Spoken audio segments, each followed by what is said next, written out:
அனைவருக்கும் கணித வணக்கம். இப்போ பார்க்க போகிறது 6ஆம் வகுப்புக்குரியது முதல் பருவம். எடுத்துக்காட்டு 1.10ல் சுருக்குக அப்படின்னு சொல்லி கணக்கு கொடுக்கப்பட்டிருக்கு. 24 + 2 × 8 வகுத்தல் 2 - 1 இந்த சுருக்கி விடையை கண்டுபிடிக்க சொல்லி கொடுத்துருக்காங்க. இந்த கணக்கை பார்த்தோன்னே நம்ம எந்த விதியை பயன்படுத்த போறோம்? பிட்பஸ் விதியை பயன்படுத்தி இந்த கணக்கை செய்ய போறோம். பிட்பஸ் விதி என்ன?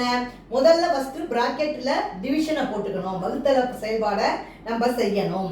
அடுத்து வகுத்தலுக்கு அப்புறம் பெருக்கல் இருந்தா பெருக்கல் செயல்பாடு, மூன்றாவதாக கூட்டல் செயல்பாடு, கடைசியா தான் கழித்தல் செயல்பாடு. இந்த அடிப்படையில பிட்பஸ் விதியை பயன்படுத்தி இந்த கணக்கை இப்ப நம்ம செய்ய போறோம். இப்ப பாருங்க, கொடுக்கப்பட்ட கணக்கு என்ன கொடுத்துருக்காங்க? 24 + 2 × 8 வகுத்தல் 2 - 1.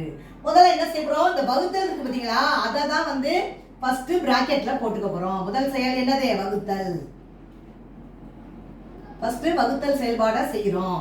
இப்ப பாருங்க, அடுத்த ஸ்டெப் 24 + 2 × 8 2ஆல வகுத்தோம்னா 4 கிடைச்சிரும், -1. அடுத்த ஸ்டெப் என்ன செய்யணும்? பெருக்கலை பிராக்கெட்ல போட்டுக்கிறோம். பெருக்கல் ரெண்டாவது செயல்பாடு என்ன செய்ய போறோம்? பெருக்கல். பெருக்கல் செயல்பாடை பயன்படுத்தி செய்ய போறோம். இப்ப பாருங்க, அடுத்த ஸ்டெப் பாருங்க. 24 + 2 நாள் எவ்வளவு? 8 - 1. அடுத்த செயல்பாடு என்ன? கூட்டல்.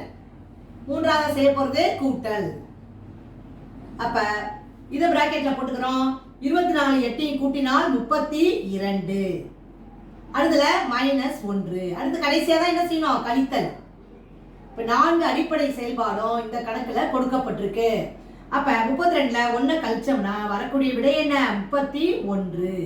இதான் ஆன்சர். ஆன்சர் என்ன கிடைச்சிருக்கு? 31. பிட்பஸ் விதியை பயன்படுத்தி இந்த கணக்கை நம்ம செஞ்சிருக்கிறோம். புரிஞ்சுங்களா?